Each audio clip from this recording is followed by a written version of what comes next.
ನಮ್ಮ ದೇವರಾಗಿರುವಂಥ ಯೇಸು ಕರ್ತನಲ್ಲಿರುವಂತಹ ನನ್ನೆಲ್ಲ ಪ್ರೀತಿಯ ಸಹೋದರ ಸಹೋದರರಿಗೂ ಸಹ ಯೇಸು ಕರ್ತನಲ್ಲಿ ವಂದನೆಗಳನ್ನು ಸಲ್ಲಿಸ್ತೇನೆ.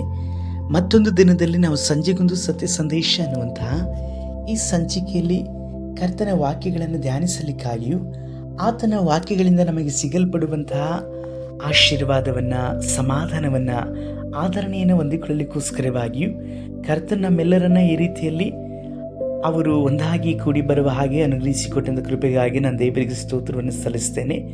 ಈ ಸಂದೇಶಕ್ಕೂ ಮುಂಚಿತವಾಗಿ ನಾವು ಕರ್ತನ ಸಮ್ಮುಖದಲ್ಲಿ ಪ್ರಾರ್ಥನೆಯೊಟ್ಟಿಗೆ ಕಾಣಿಸಿಕೊಳ್ಳೋಣ. ಭೂಮಿ ಆಕಾಶಗಳನ್ನು ಉಂಟು ಮಾಡಿದಂಥ ನಮ್ಮ ಸರ್ವಶಕ್ತನಾದ ದೇವರೇ, ಯೇಸು ಕರ್ತನ ನಾಮದಲ್ಲಿ ಈ ಸಂಜೆ ವೇಳೆಯಲ್ಲಿ ಅಪ್ಪ ನಿಮ್ಮ ಸಮ್ಮುಖಕ್ಕೆ ನಾವು ಬರುತ್ತಾ ಇದ್ದೇವೆ. ಅನುದಿನವೂ ನಮ್ಮ ಭಾರವನ್ನು ಹೊತ್ತು ನಡೆಸುವಂಥ ನಿಮ್ಮ ಮಹಾಕೃಪೆಗಾಗಿ ಸ್ತೋತ್ರ. ಈ ದಿವಸ ಸಹ ಮುಂಚಾನೆಯಿಂದ ಈ ಸಂಜೆ ತನಕವಾಗಿ ನಮ್ಮನ್ನು ಹೊತ್ತು ನಡೆಸಿದ ದೇವರು ನಮ್ಮ ಅಗತ್ಯತೆಗಳ ಅವಶ್ಯಕತೆಗಳೆಲ್ಲವನ್ನು ಒದಗಿಸಿಕೊಟ್ಟು ನಾವು ತಿರುಗಿ ನಿಮ್ಮ ಸಮ್ಮುಖದಲ್ಲಿ ನಿರ್ಮೂಲವಾಗದೆ ನಿಲ್ಲುವ ಹಾಗೆ ಅನುಗ್ರಹಿಸಿಕೊಟ್ಟಲ್ವಾ, ಅದಕ್ಕಾಗಿ ನಾವು ನಿಮ್ಮನ್ನು ಕೊಂಡಾಡುತ್ತೇವೆ. ತಂದೆ, ಈ ಸಂದೇಶವನ್ನು ಕೇಳುತ್ತಾ ಇರುವಂಥ ನಿನ್ನ ಮಗಳು ಮಗನನ್ನು ಮುಟ್ಟಿರಿ, ಅವರನ್ನು ಕರುಣಿಸಿರಿ. ಅವರು ಸಿಲಿಕೆ ಹಾಕಿಕೊಂಡಿರುವಂಥ ಎಲ್ಲ ಇಕ್ಕಟ್ಟು ಪಾಡುಗಳಿಂದಲೂ ಬಿಡುಗಡೆಯನ್ನು ಹೊಂದಿಕೊಂಡು ನಿನ್ನ ನಾಮವನ್ನು ಘನಪಡಿಸುವ ಹಾಗೆ ಅವರ ಜೀವಿತದಲ್ಲಿ ಸಂತೋಷವನ್ನು ಅನುಗ್ರಹಿಸಿಕೊಟ್ರು ಎಂಬುದಾಗಿ ಪ್ರಾರ್ಥಿಸ್ತೇನೆ. ತಂದೆ, ನೀವಾಗಿ ಮಾಡುತ್ತೀರಿ, ನಿಮಗೆ ಸ್ತೋತ್ರ. ನೀವೇ ಒಬ್ಬೊಬ್ಬರು ಕೂಡ ಮಾತನಾಡ್ರಿ, ನಮ್ಮ ರಕ್ಷಕನಾದ ಯೇಸು ಕರ್ತನ ನಾಮದಲ್ಲಿ ತಂದೆಯೇ, ಆಮೇನ್.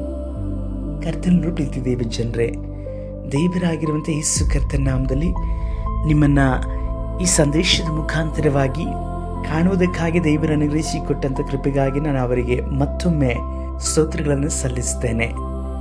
ನಾವು ದೇವರಾಗಿರುವಂಥ ಯೇಸು ಕರ್ತನ ದಿನಕ್ಕೆ ಸಮೀಪವಾಗಿದ್ದೇವೆ. ಮುಖ್ಯವಾಗಿ ನೋಡುವುದಾದರೆ ಯೇಸು ಕರ್ತನ ನಮಗೋಸ್ಕರವಾಗಿಯೂ ಅವರು ಅತಿ ಹೆಚ್ಚಾಗಿ ನಿರೀಕ್ಷಿಸುವವರಾಗಿ ಇದ್ದಾರೆ. ನಮ್ಮೆಲ್ಲರನ್ನೂ ಸಹ ಈ ಭೂಮಿ ಮೇಲೆ ಅವರು ಒಂದು ಯುದ್ಧ ಭೂಮಿಯಲ್ಲೇ ಬಿಡಲ್ಪಟ್ಟಿದ್ದಾರೆ. ಈ ಯುದ್ಧ ಭೂಮಿಯಲ್ಲಿ ನಾವು ಎಷ್ಟು ಚೆನ್ನಾಗಿ ಯುದ್ಧವನ್ನು ಮಾಡುತ್ತೇವೋ ಅದು ಆ ಯುದ್ಧದ ಒಂದು ತರಬೇತಿಗಳೆಲ್ಲವೂ ಸಿದ್ಧವಾಗುವಂಥದ್ದು ಸಭೆಯಲ್ಲಿ ಅಥವಾ ನಿಮ್ಮ ವೈಯಕ್ತಿಕವಾದಂಥ ಪ್ರಾರ್ಥನಾ ಕೋಣೆಯಲ್ಲಿ. ನಿಮ್ಮ ಮೊಣಕಾಲುಗಳಿವೆ, ಅವು ಯುದ್ಧ ವೀರರನ್ನಾಗಿ ನಿಮ್ಮನ್ನು ನಿಲ್ಲಿಸುವಂಥದ್ದಾಗಿ ಇದೆ. ಹಾಗಾಗಿ ಕರ್ತನ ಸಮ್ಮುಖದಲ್ಲಿ ಮೊಣಕಾಲೂರಿ ಪ್ರಾರ್ಥಿಸುವಂಥದ್ದನ್ನು ನಾವೆಂದಿಗೂ ಸಹ ಮರೆಯಬಾರದು. ಪ್ರಾರ್ಥನೆಯಲ್ಲಿ ಆಲಸ್ಯಗಾರರಾಗಿರುವಂಥವರು ಆತ್ಮಿಕ ಜೀವಿತದ ಯುದ್ಧದಲ್ಲಿ ಜಯವನ್ನು ಸಾಧಿಸಲಿಕ್ಕೆ ಸಾಧ್ಯವೇ ಇಲ್ಲ.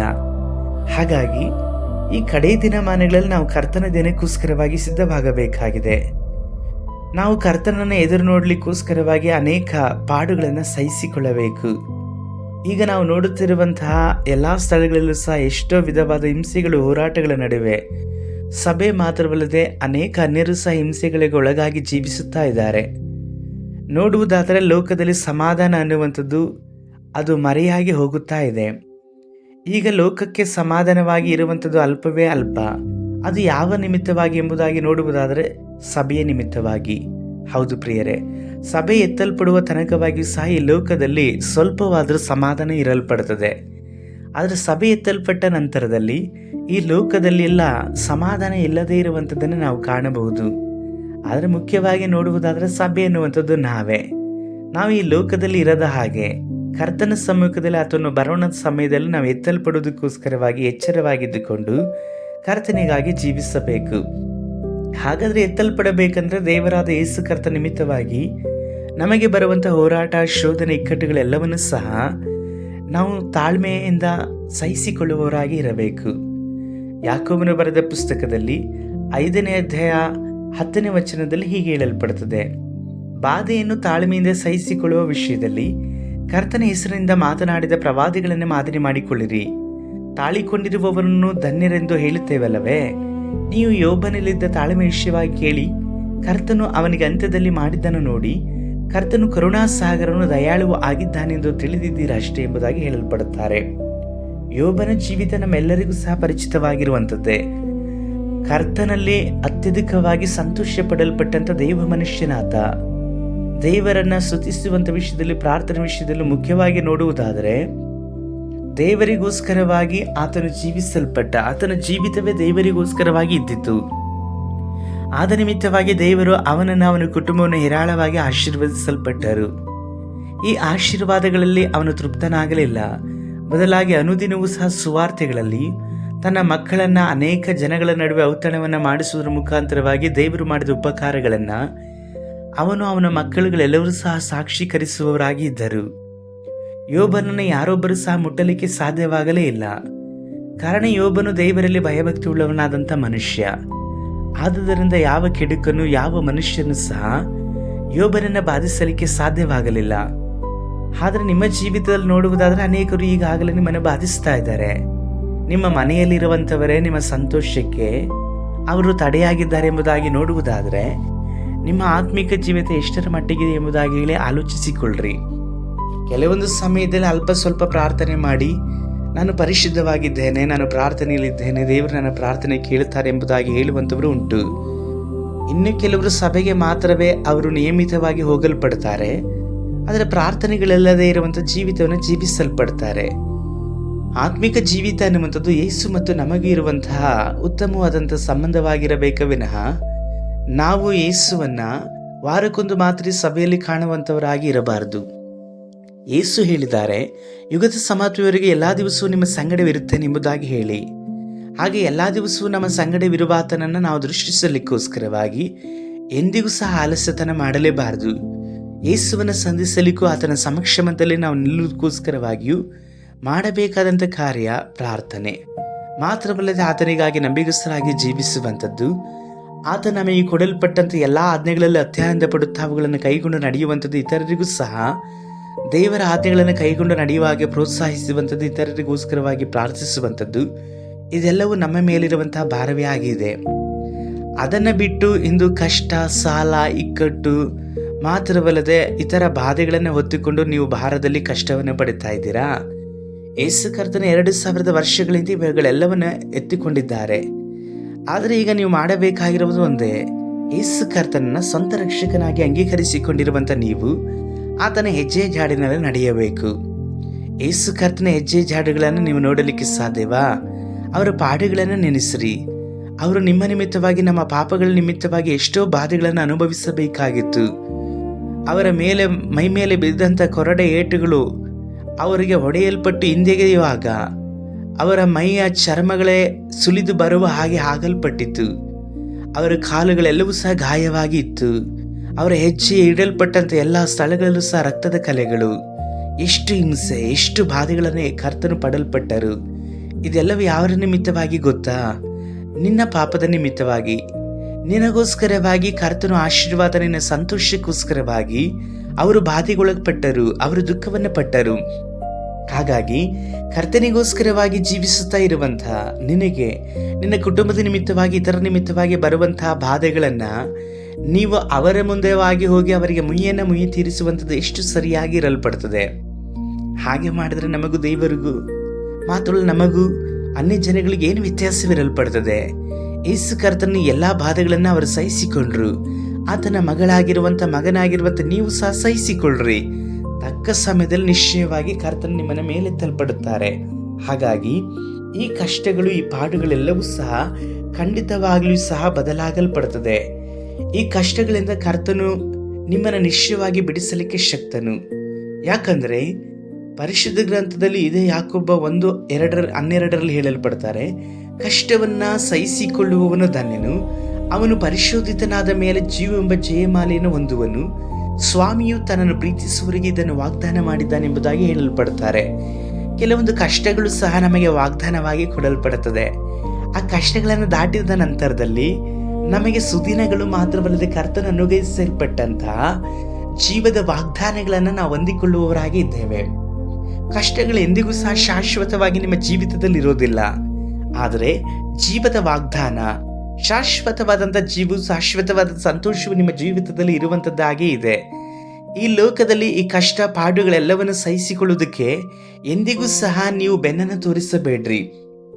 ನೇಗಿಲಿನ ಮೇಲೆ ಕೈ ಇಡಲ್ಪಟ್ಟಂಥವನು ಹಿಂದಿರುಗಿ ನೋಡುವುದಾದರೆ ಆತನು ನನ್ನ ರಾಜ್ಯಕ್ಕೆ ಬಾಧಿತನಾಗುವುದಿಲ್ಲ ಎಂಬುದಾಗಿ ಯೇಸು ಹೇಳಿದ್ದಾರಲ್ವಾ. ಇಂದು ಅನೇಕರು ಕಷ್ಟವೇ ಇಲ್ಲ ಯೇಸುವನ್ನು ನಂಬಿದರೆ ಎಂಬುದಾಗಿ ಬೋಧಿಸುವರಿದ್ದಾರೆ. ಆದರೆ ಅಪೊಸ್ತಲನಾದಂಥ ಪೌಲರಾಗಿರ್ಬೋದು, 12 ಅಪೊಸ್ತಲರ ಬಗ್ಗೆ ನೀವು ನೋಡ್ರಿ.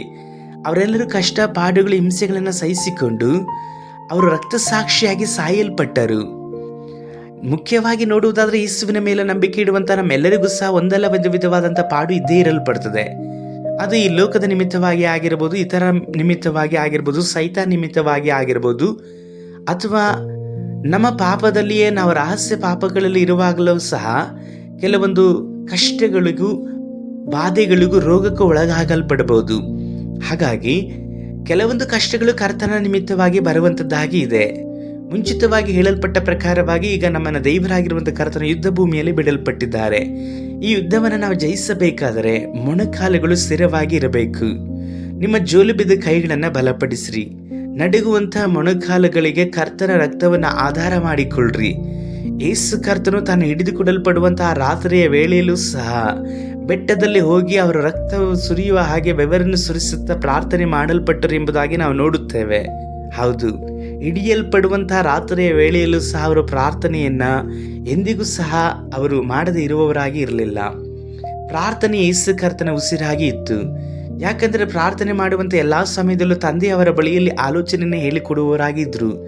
ತಂದೆಯ ಅವರು ಒಂದಾಗಿ ಮಾತನಾಡುತ್ತಿದ್ದಂಥ ಸಮಯ, ತಂದೆಯು ಅವರು ಒಂದಾಗಿ ಇದ್ದಂಥ ಸಮಯ, ತಂದೆಯು ಅವರು ಒಂದಾಗಿ ಆಲೋಚನೆಗಳನ್ನು ಯಾವಾಗಲೂ ಸಹ ಅದಲು ಬದಲು ಸ್ವೀಕರಿಸಿಕೊಳ್ಳುತ್ತಿದ್ದಂಥ ಸಮಯ, ಅದು ಪ್ರಾರ್ಥನೆಯಾದಂಥ ಸಮಯವಾಗಿತ್ತು. ಹಾಗಾಗಿ ಈ ಕಷ್ಟಗಳೆಲ್ಲವೂ ಸಹ ಒಳ್ಳೆಯದೇ ಎಂಬುದಾಗಿ ಸ್ವೀಕರಿಸಿದ ಪ್ರೀತಿಯ ದೇವ ಮಗನೇ ಮಗಳೇ. ಯಾಕಂದರೆ 1 ಪೇತ್ರ 1:6 ಹೀಗೆ ಹೇಳಲ್ಪಡ್ತಾರೆ, ನೀವು ಸದ್ಯಕ್ಕೆ ಸ್ವಲ್ಪ ಕಾಲ ದೇವರ ಚಿತ್ತಾನುಸಾರ ನಾನಾ ಕಷ್ಟಗಳಲ್ಲಿದ್ದು ದುಃಖಿಸುವವರಾಗಿದ್ದರೂ ಆ ಪದವಿಯನ್ನು ಆಲೋಚಿಸಿ ಹರ್ಷಿಸುವವರಾಗಿದ್ದೀರಿ ಎಂಬುದಾಗಿ ಹೇಳಿ. ನಿಮಗಿರುವಂಥ ಈ ಕಷ್ಟಗಳು ಪಾಡುಗಳು ಸ್ವಲ್ಪ ದಿವಸಗಳು ಮಾತ್ರವೇ, ಸ್ವಲ್ಪ ಕ್ಷಣಗಳು ಮಾತ್ರವೇ. ಈ ಸ್ವಲ್ಪ ದಿವಸಗಳ ಕಷ್ಟಗಳಿಗೋಸ್ಕರವಾಗಿ ನೀವು ಕರ್ತನ ನಿಮಿತ್ತವಾಗಿ ಕರ್ತನ ಸಮ್ಮುಖದಲ್ಲಿ ಕಾದುಕೊಳ್ಳ್ರಿ. ಈ ಕಷ್ಟ ಪಾಡುಗಳೆಲ್ಲವನ್ನೂ ಸಹ ಕರ್ತನ ಸಮ್ಮುಖದಲ್ಲಿ ಒಯ್ದು ಬಿಡ್ರಿ. ಅವರನ್ನೇ ಬೇಡಿಕೊಳ್ಳ್ರಿ, ದೇವರೇ ಈ ಕಷ್ಟವನ್ನು ನಿನ್ನ ನಿಮಿತ್ತವಾಗಿ ಸಹಿಸಿಕೊಳ್ಳಲಿಕ್ಕಾಗಿ ನನಗೆ ಬಲವನ್ನು ಕೊಡ್ರಿ ಎಂಬುದಾಗಿ ಕೇಳಿಕೊಳ್ಳ್ರಿ. ಈ ಸ್ವಲ್ಪ ಕಾಲದ ಕಷ್ಟದ ನಂತರದಲ್ಲಿ ನಿಮಗೆ ಆದರಣೆಯು ಸಂತೋಷವು ಉಂಟಾಗುವಂಥದ್ದಾಗಿದೆ. ಮುಂದುವರಿಯಲ್ಪಟ್ಟು ಕರ್ತನ ಆಲೋಚನೆಯಿಂದ ಹೇಳುತ್ತೇನೆ, ಪ್ರಿಯ ದೇವ ಮಗಳೇ ಮಗನೇ, ಕಷ್ಟಗಳು ಒಳ್ಳೆಯದು. ಆ ಕಷ್ಟಗಳಿರುವಂಥ ಸಮಯದಲ್ಲೇ ನಿನ್ನ ಜೊತೆಯಲ್ಲಿ ಯಾರು ಇರ್ತಾರೆ ಎಂಬುದಾಗಿ ಹೇಳಿ ನಿನಗೆ ಗೊತ್ತಾಗಲ್ಪಡ್ತದೆ. ಸಂತೋಷವಿರುವಂಥ ಸಮಯದಲ್ಲಿ ಎಲ್ಲರೂ ಸಹ ನಿನ್ನ ಜೊತೆಯಲ್ಲೇ ಇರಲ್ಪಡುತ್ತಾರೆ. ಬಂಧುಗಳು, ಮಿತ್ರರು, ನಿನ್ನ ಬಳಿಯಲ್ಲಿ ಹಣ, ಸಂತೋಷ, ಉತ್ತಮವಾದಂಥದ್ದು ಇರುವಂಥ ಸಮಯದಲ್ಲಿ ಎಲ್ಲರೂ ಸಹ ಇರಲ್ಪಡ್ತಾರೆ. ಆದರೆ ಕಷ್ಟ ಕಾಲದಲ್ಲಿ ಮಾತ್ರವೇ ನಿನ್ನವರು ಯಾರೆಂಬುದಾಗಿ ಹೇಳಿ ನನಗೆ ಗೊತ್ತಾಗಲ್ಪಡ್ತದೆ. ಯೋಬನ ಜೀವಿತದಲ್ಲಿ ನೋಡುವುದಾದರೆ ಅವನಿಗೆ ಹಣ, ಆಸ್ತಿ, ಐಶ್ವರ್ಯ, ಸಂಪತ್ತು ಎಲ್ಲವೂ ಸಹ ಇತ್ತು.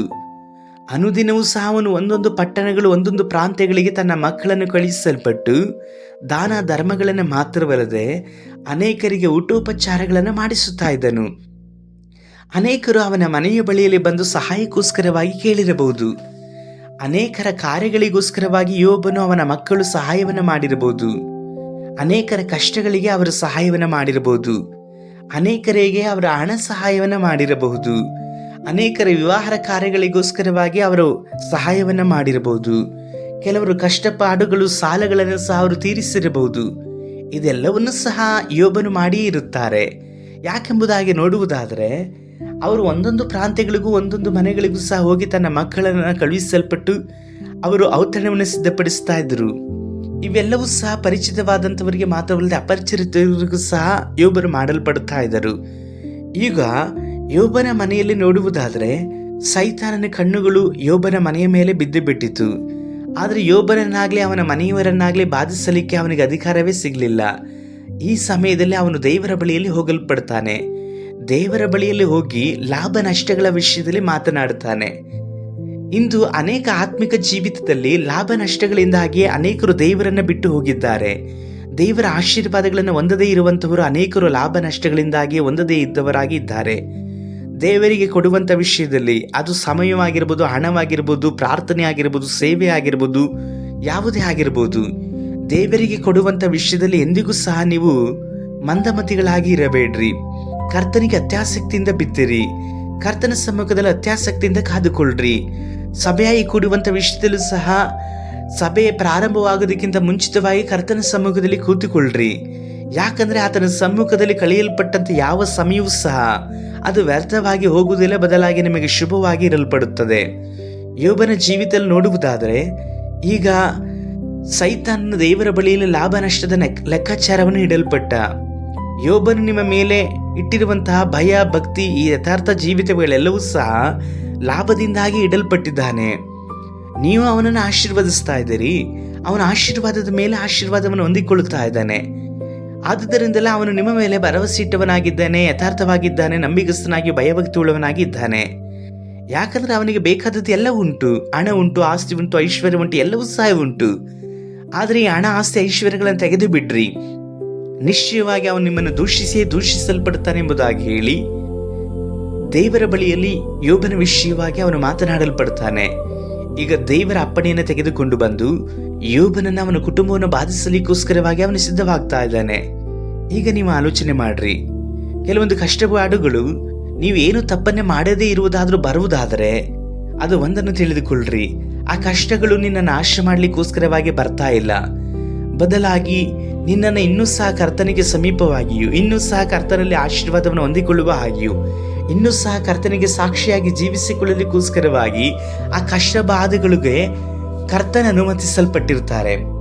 ಆದರೆ ನೀವು ಸಹಿಸಬಹುದಾದಂಥ ಕಷ್ಟಗಳು, ಶೋಧನೆಗಳು, ಹೋರಾಟಗಳು ಬರ್ತದೆ ವಿನಃ ಇದು ನನ್ನ ಕೈಗಳಲ್ಲಿ ಆಗೋದಿಲ್ಲ. ನಿಮ್ಮ ಜೀವಿತವು ಮುಕ್ತಾಯವಾಗಲಿಕ್ಕೂ ಆ ಕಷ್ಟಗಳು, ಆ ಬಾಧೆಗಳಿಂದ ನೀವು ಮರಣದ ತನಕವಾಗಿ ಹೋಗೋದಿಲ್ಲ. ಒಂದು ವೇಳೆ ಮರಣದ ಬಾಗಿಲನ್ನು ತಟ್ಟಲ್ಪಡ್ಬೋದು, ಆದರೆ ಆ ಮರಣದ ಬಾಗಿಲು ತೆಗೆಯದ ಹಾಗೆ ಕರ್ತನು, ಮೃತ್ಯುಂಜಯನಾಗಿರುವಂಥ ಯೇಸು ಕರ್ತನು ನಿಮ್ಮನ್ನು ಮರಣದಿಂದ ತಪ್ಪಿಸಿ ರಕ್ಷಿಸಲಿಕ್ಕೆ ಶಕ್ತನಾಗಿ ಇದ್ದಾರೆ.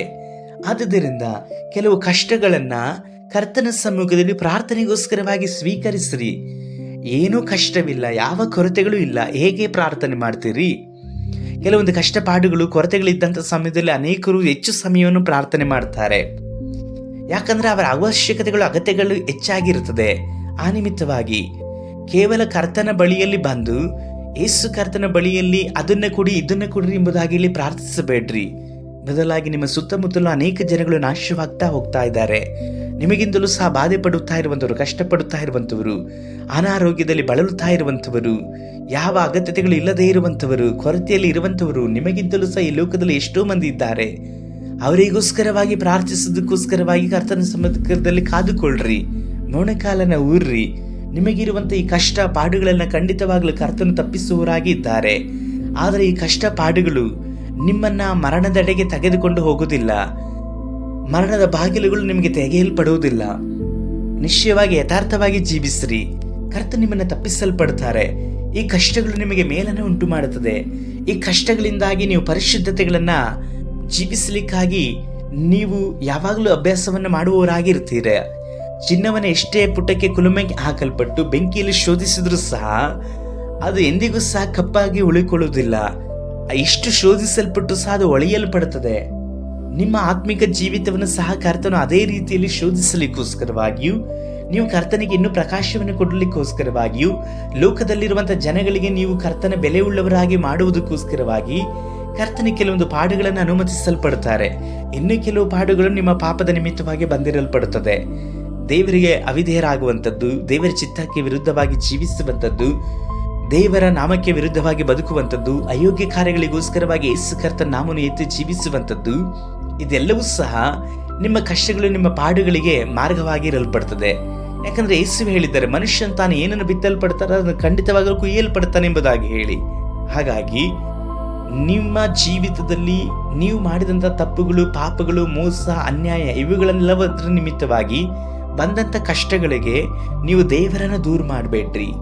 ದೇವರ ಮೇಲೆ ಅಪವಾದಗಳನ್ನು ಹೊರಿಸಬೇಡ್ರಿ.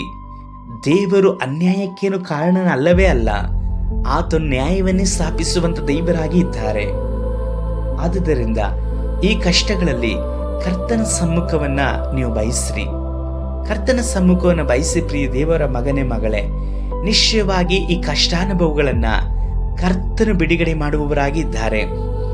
ಯಾಕಂದ್ರೆ 2 ಪೇತ್ರ 2:9 ಹೀಗೆ ಹೇಳಲ್ಪಡ್ತಾರೆ, ಕರ್ತನು ಭಕ್ತರನ್ನು ಕಷ್ಟಗಳೊಳಗಿಂದ ತಪ್ಪಿಸುವುದಕ್ಕೂ ದುರ್ಮಾರ್ಗಿಗಳನ್ನ ನ್ಯಾಯ ತೀರ್ಪಿನ ದಿನದ ತನಕ ಶಿಕ್ಷಾನುಭವದಲ್ಲಿ ಇಡುವುದಕ್ಕೂ ಬಲ್ಲವನಾಗಿದ್ದಾನೆ ಎಂಬುದಾಗಿ ಹೇಳಿ. ನೀವು ನಿಜವಾಗಿ ಕರ್ತನಿಗೆ ಭಕ್ತರ, ನೀವು ನಿಜವಾಗಿ ಕರ್ತನ ಮಗಳಾಗಿ, ಮಗನಾಗಿ, ಸೇವಕನಾಗಿ ಇದ್ದೀಯಾ? ಕರ್ತನ ಚಿತ್ತಾನುಸಾರವಾಗಿ ಜೀವಿಸ್ತಾ ಇದ್ದೀರಾ? ಹಾಗಾದ್ರೆ ನಿಶ್ಚಯವಾಗಿ ಕರ್ತನು ನಿಮ್ಮ ಎಲ್ಲಾ ಕಷ್ಟಗಳಿಂದಲೂ ಸಹ ಬಿಡಿಸಲಿಕ್ಕೆ ಶಕ್ತನು. ಮಾತ್ರವಲ್ಲದೆ ಕರ್ತನಿಗೆ ವಿರುದ್ಧವಾಗಿ ಜೀವಿಸಿದಂಥವರಿಗೆ ಅವರು ನ್ಯಾಯ ತೀರ್ಪನ್ನು ಕೊಡಲಿಕ್ಕೂ ಸಹ ಶಕ್ತರಾಗಿ ಇದ್ದಾರೆ. ಅವರನ್ನು ಶಿಕ್ಷಿಸುವಂಥ ಅಧಿಕಾರವೂ ಸಹ ಕರ್ತನ ಕೈಗಳಲ್ಲಿ ಇದೆ. ಆದುದರಿಂದ ಈ ಕಷ್ಟಗಳು ಪರಿಹಾರವಾಗಲ್ಪಡ್ತದೆ. ಪ್ರಿಯ ದೇವರ ಮಗನೇ ಮಗಳೇ, ನಿನ್ನ ದುಃಖದ ದಿನಗಳು ಕೊನೆಗಾಣಲ್ಪಡ್ತದೆ. ಕರ್ತನ ಸಮ್ಮುಖದಲ್ಲಿ ಮೊಣಕಾಲೂರಿ ಪ್ರಾರ್ಥಿಸು. ಯೇಸುವೆ ಎಂಬುದಾಗಿ ಕರೆ. ಅವರು ನಿಮಗೆ ದೂರವಾಗಿ ಇಲ್ಲ, ನಿಮ್ಮ ಸಮೀಪದಲ್ಲೇ ಇದ್ದಾರೆ. ನಿಮ್ಮ ನಿಟ್ಟುಸಿರು ಅವರಿಗೆ ಮರೆಯಾಗಿ ಇಲ್ಲ. ನೀವು ಪಡುತ್ತಿರುವಂಥ ಪಾಡುಗಳು ಅವರು ಕಣ್ಣಾರೆ ನೋಡುತ್ತಾ ಇದ್ದಾರೆ. ಆದರೆ ನಿನ್ನ ಹೃದಯವನ್ನು ಅವರ ಕಡೆಗೆ ತಿರುಗಿಸು. ನಿನ್ನ ಹೃದಯವನ್ನು ಅವರ ಕಡೆಗೆ ತಿರುಗಿಸು. ಬಾಯಿಂದ ಅವರನ್ನು ಸನ್ಮಾನಿಸುವಂಥದ್ದನ್ನು ಬಿಟ್ಟು ಬಿಡು. ಹೃದಯದಿಂದ ಅವರನ್ನು ಸನ್ಮಾನಿಸು. ಹಾಗಿರುವುದಾದರೆ ನಿಶ್ಚಯವಾಗಿ ಕರ್ತನು ನಿನ್ನ ಕುಟುಂಬವನ್ನ ನೀನು ಹಾದು ಹೋಗುತ್ತಿರುವಂಥ ಎಲ್ಲಾ ಕಠಿಣವಾದಂಥ ಮಾರ್ಗಗಳಿಂದಲೂ ತಪ್ಪಿಸಲ್ಪಟ್ಟು ನಿನ್ನನ್ನು ಉದ್ಧರಿಸಿ ನಡೆಸುವರಾಗಿದ್ದಾರೆ. ಪ್ರಾರ್ಥಿಸೋಣ. ಸರ್ವಶಕ್ತನಾದ ದೇವರೇ, ನಿನ್ನ ಮಕ್ಕಳನ್ನ ಕಷ್ಟಗಳಿಂದ ತಪ್ಪಿಸುವಂಥ ದೇವರು ನೀವು ಸ್ವಾಮಿ. ಈ ಸಹೋದರ ಸಹೋದರಿಗಾಗಿ ಪ್ರಾರ್ಥಿಸುತ್ತೇವೆ. ಎಷ್ಟೋ ವಿಧವಾದ ಸಾಲದ ನಿಮಿತ್ತವಾಗಿ ಬಂದಂಥ ಅವಮಾನಗಳು, ಇಕ್ಕಟ್ಟುಗಳು, ಹೋರಾಟಗಳು, ಮರಣದ ಹಾಸಿಗೆಯಲ್ಲಿರುವಂಥ ಈ ಸಹೋದರನನ್ನು ನೋಡ್ರಿ ಅಪ್ಪ.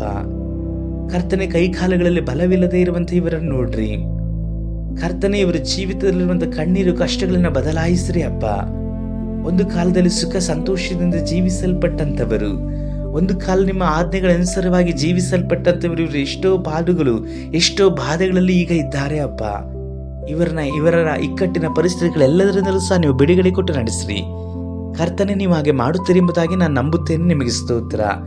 ಈ ಸಹೋದರ ಸಹೋದರಿಯರನ್ನು ಮುಟ್ಟಿರಿ, ಅವರ ಕಣ್ಣೀರನ್ನು ಒರೆಸಿರಿ, ಅವರ ಪ್ರಾರ್ಥನೆಗೆ ಉತ್ತರವನ್ನು ಕೊಡಿರಿ, ಅವರ ದುಸ್ಥಿತಿಗಳನ್ನು ಸುಸ್ಥಿತಿಯಾಗಿ ಮಾರ್ಪಡಿಸ್ರಿ.